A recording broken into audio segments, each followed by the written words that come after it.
Hi friends, இன்னைக்கான video என்னன்னா வுட்ல லிச்சன்பர்க் ஃபிகரை வந்து கிரியேட் பண்றது வந்து பாத்திருப்பீங்க அப்படினு நினைக்கிறேன். அதை வந்து எப்படி பண்றது அப்படின்றத வாங்க வீடியோக்குள்ள பார்க்கலாம். இதை நம்ம பண்றதுக்கு மைக்ரோவேவ் அடுப்பு இருக்குல்ல, அந்த அடுப்புக்குள்ள இருக்கக்கூடிய ஒரு டிரான்ஸ்ஃபார்மர் வந்து நான் அமேசான்ல இருந்து வந்து பர்ச்சேஸ் பண்ணிருக்கேன். இந்த டிரான்ஸ்ஃபார்மருக்கு நம்ம வீட்ல வரக்கூடிய கரண்ட் இருக்குல்ல, ஒரு 230 வோல்ட் கரண்ட். அந்த கரண்ட கொடுத்தோம் அப்படினா எவ்வளவு வோல்டேஜ் வந்து ஸ்டெப் அப் பண்ணி கொடுக்கும் அப்படின்னு நினைக்கிறீங்க? கிட்டத்தட்ட பாத்தீங்கன்னா 2100 வோல்ட் வந்து பாத்தீங்கன்னா இது வந்து நமக்கு ஸ்டெப் அப் பண்ணி கொடுக்கும். கீழ இருக்கக்கூடிய காயில் இருக்குல்ல, இதுதான் நமக்கு பிரைமரி காயில். மேல இருக்கக்கூடிய காயில் பாத்தீங்கன்னா நமக்கு செகண்டரி. இதுல நம்ம எப்படி பவர் சப்ளை கொடுத்து எப்படி 2200 வோல்ட் எடுக்கிறது அப்படின்றத பார்க்கலாம். அதுக்காக நான் 1.5 ஸ்கொயர் mm வயர் ஒரு 2 மீட்டர் நீளத்துல 3 கலர்ல எடுத்துருக்கேன். ஃபர்ஸ்ட் என்ன பண்றோம்னா, நம்மளோட டிரான்ஸ்ஃபார்மர்ல கீழ இருக்கக்கூடிய பிரைமரி காயில் அப்படின்னு சொன்னாலே இதுல 2 பின் கொடுத்துருக்காங்க பாத்தீங்களா, அதுக்கு ஏத்த கனெக்டர் வந்து 2 நம்பர் எடுத்து வச்சிருக்கேன். இந்த கனெக்டர் என்ன பண்றோம் அப்படின்னா, ரெட் கலர் வயர் ஒன்று எடுத்து வச்சிருக்கோம் இல்லையா, அதோட ஒரு எண்ட்ல வந்து இந்த கனெக்டர் வந்து கனெக்ட் பண்ணிக்கிறேன்.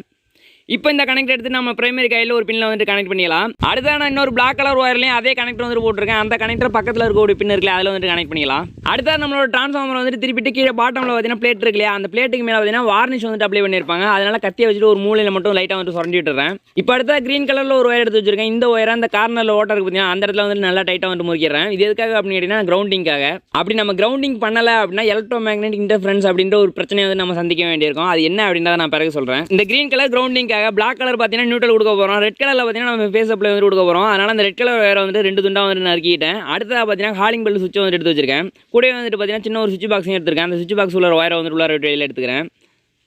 இப்போ நம்ம இந்த ஒயர் கூட பெல் சுவிட்சை வந்து கனெக்ட் பண்ணிடலாம். ஏன் நார்மல் சுவிட்ச் போடாமல் பெல் சுவிட்ச் போட்டோம் அப்படின்றதுல முக்கியமான ஒரு சேஃப்டி ரீசன் இருக்குது. அது என்ன அப்படின்றத நான் பிறகு சொல்கிறேன். இப்போ இந்த 3 ஒயரோட எண்ட் இருக்குது பார்த்தீங்களா, அந்த எண்டில் வந்து 3 பின் பிளக்கை வந்துட்டு நம்ம கனெக்ட் பண்ணணும். 3 பின் பிளக்கை வந்துட்டு ஓப்பன் பண்ணிக்கிறேன். உள்ளார பார்த்தீங்கன்னா நம்மளுக்கு டாப்பில் மேலே ஒரு பின் இருக்குது பார்த்தீங்களா, அதில் என்ன பண்ணுறேன்னா இந்த கிரீன் கலர் ஒயரை வந்து கனெக்ட் பண்ணிடுறேன் கிரவுண்டிங்காக. அடுத்த நியூட்ரல் ஒயர் பக்கத்தில் அப்படியே இந்த சைடில் பார்த்தீங்கன்னா ஃபேஸ் ஒயரை வந்து கனெக்ட் பண்ணிடுறேன். அடுத்ததாக நான் crocodile கிளிப் வந்துட்டு ஒரு 2 நம்பர் எடுத்து வச்சிருக்கேன். கூட வந்துட்டு பார்த்தீங்கன்னா அதே 1.5 ஸ்கொயர் mm வயர் பார்த்தீங்கன்னா ஒரு 2 மீட்டர் நீளத்தில் 2 ஒயர் வந்து எடுத்து வச்சிருக்கேன். இந்த கிளிப்பில் பார்த்தீங்கன்னா சைடில் ஒரு ஸ்க்ரூ இருக்கும். அந்த ஸ்க்ரூவுக்கு இந்த ஒயர் எடுத்துட்டு போயிட்டு அந்த ஸ்க்ரூ லூஸ் பண்ணிட்டு அந்த ஒயரை வந்து அந்த இடத்துல வந்து கனெக்ட் பண்ணிக்கிறேன். இதே போல் பார்த்தீங்கன்னா இன்னொரு பிளாக் கலர் ஒயர் எடுத்து வச்சிருக்கோம் இல்லையா, அதுலேயே அந்த கிளிப்பை வந்து கனெக்ட் பண்ணி எடுத்துக்கிறேன். இதில் தான் நம்ம அவுட்புட் வந்து வெளியில் எடுக்க போகிறோம். அடுத்ததான் நம்மளோட டிரான்ஸ்ஃபார்மரில் மேலே இருக்கக்கூடிய காயில் தான் செகண்டரி காயில். செகண்டரி காயிலேருந்து நம்ம அவுட்புட் எடுக்கணும். இந்த இடத்துல ஒரு டெர்மினல் இருக்கு இல்லையா, அந்த இடத்துல என்ன பண்ணுறேன்னா ரெட் கலரில் ஒரு கிளிப்பு கனெக்ட் பண்ணி எடுத்தோம்ல ஒயர் ஒரு 2 மீட்டர் நீளத்துக்கு, அதை வந்துட்டு கனெக்ட் பண்ணிக்கிறேன். அடுத்ததான் செகண்டரி காயிலோட இன்னொரு டெர்மினல் எங்கே இருக்குது அப்படின்னு கேட்டிங்கன்னா, அந்த காயிலோட வைண்டிங்கை சுற்றி கொண்டாந்து எந்த இடத்துல சால்வ் பண்ணியிருக்காங்க அப்படின்னு கேட்டிங்கன்னா, அந்த டிரான்ஸ்ஃபார்மர் கோர்லேயே வந்து பண்ணியிருக்காங்க. நீங்கள் இப்போ பார்த்தீங்கன்னா தெரியும் இந்த இடத்துல இருக்குது. அதனால் என்ன பண்ணுறோம்னா, நம்ம முன்னாடி கிரவுண்டிங் வந்து பிளேட்டில் கனெக்ட் பண்ணோம் இல்லையா, அதே போல் இந்த பிளாக் கலர் ஒயர் என்ன பண்ணுறோம்னா பிளேட்லேயே வந்து நம்ம கனெக்ட் பண்ணிக்கலாம். எதுக்காக இந்த இடத்துல ஹாலிங் பெல் சுவிட்ச் அப்படின்னு கேட்டிங்கன்னா, பட்டனை வந்து நம்ம ப்ரெஸ் பண்ணோம் அப்படின்னா தான் நம்மளோட டிரான்ஸ்ஃபார்மருக்கு வந்து பவர் சப்ளை வந்துட்டு வரும். நம்ம கையை எடுத்தோம் அப்படின்னால தானவே வந்துட்டு ஆஃப் ஆகிடும். அதுக்காக தான் இந்த இடத்துல ஹாலிங் பெல் சுவிட்ச் வச்சிருக்கோம். ஏன்னு வச்சுங்களேன், நம்ம போட்டு வச்சுட்டு இதெல்லாம் துறத்து வந்து சான்ஸ் இருக்குது. இந்த மாதிரி இருக்குது அப்படின்ற பட்சத்தில் நம்ம கை வச்சிருந்தோம் அப்படின்னா ஆனில் இருக்க போது, இல்லை அப்படின்ற பட்சத்தில் பார்த்தீங்கன்னா ஆஃபில் இருக்க போது. பார்த்தீங்களா என்ன இன்னைக்கு ரொம்ப ஜாம் ஆகுது.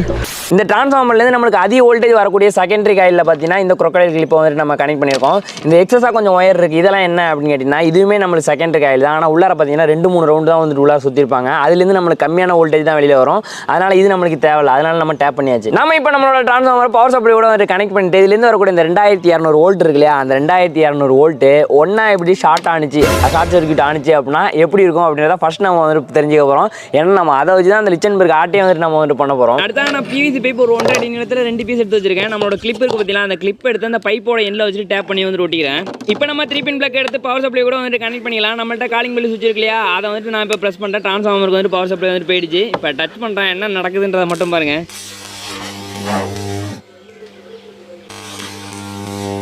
ஓகே, நம்மளுக்கு கன்ஃபார்ம் ஆகிடுச்சு. நம்மளுக்கு பார்த்தீங்கன்னா ஹை வோல்டேஜ் அவுட்புட் வந்துட்டு கிடைக்குது.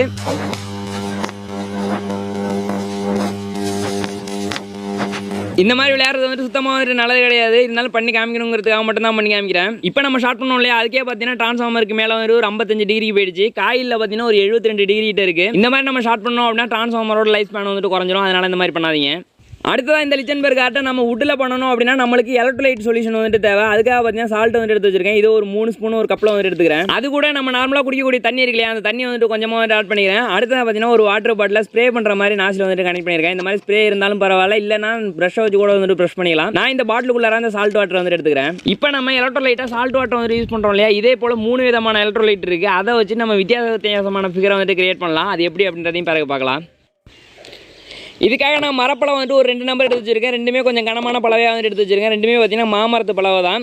இந்த மாதிரி கனமான பழவையாக தான் எடுத்துக்கோங்க. நீங்கள் ஃப்ளைவுட்ல எல்லாம் பண்ணணும் அப்படின்னு நினச்சா அந்தளவுக்கு வந்துட்டு ப்ராப்பரான அவுட்புட் வந்துட்டு நம்மளுக்கு கிடைக்காது. இந்த பழவைக்கு மேலே பார்த்தீங்கன்னா கொஞ்சம் சொரசொரப்பாக இருக்கு இல்லையா, அந்த மாதிரி வந்துட்டு இல்லாமல் இருக்கணும். அதுக்காக என்ன பண்ணுறேன்னா, மேலே வந்து எமரி ஷீட்டை போட்டு நல்லா வந்து க்ளீன் பண்ணி இந்த மாதிரி வளவளன்னு எடுத்துக்கிறேன். இப்போ அடுத்தா 2 ஆணி வந்துட்டு எடுத்து வச்சிருக்கேன். இது வந்து எலக்ட்ரோடுன்னு வச்சுக்கலாம். நம்ம இந்த ஆணி என்ன பண்ணுறோம்னா இந்த பலவைக்கு மேலே வந்து 2 இடத்துல வந்து அடிச்சுக்கலாம். இப்போ அடுத்தா நம்மளோட ஹை வோல்டேஜ் அவுட்புட் வர அந்த கிளிப் இருக்குது பார்த்தீங்கன்னா, அந்த கிளிப் எடுத்து இந்த ஆணிக்கு மேலே வந்து மாட்டி விட்டுறேன். இந்த ஆணியோட உயரம் கொஞ்சம் அதிகமாக இருக்க மாதிரி எடுத்துங்க. ஏன்னா கீழே வந்து நெருப்பு எரியும் போது அந்த ஒயரில் படாத அளவுக்கு வந்துட்டு இருக்கணும். இப்போ அடுத்தா நம்மளோட எலக்ட்ரோலைட் சொல்யூஷன் இருக்குல்ல, அதாவது சால்ட் வாட்டர், அதை வந்து என்ன பண்ணுறேன்னா ஸ்ப்ரே பண்ணி விட்றேன்.